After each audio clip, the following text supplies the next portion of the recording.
Pozdrav ekipo, evo sad ću vam pokazati moje delo.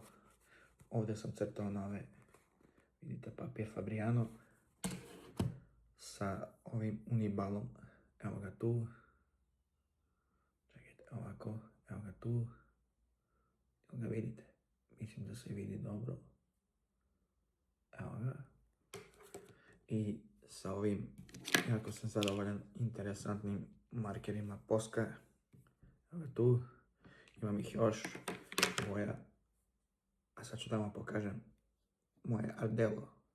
Evo ga ekipo, pogodite ko je ovaj karakter kartun ili crtanog filma, tako da pišite u komentarima, lajkajte, followujte, zapratite na YouTubeu, Instagramu, TikToku, svugdje sam isto Trpko, tako da pozdrav do vas ekipo, a mi se vidimo u sljedećem martu. Pozdrav!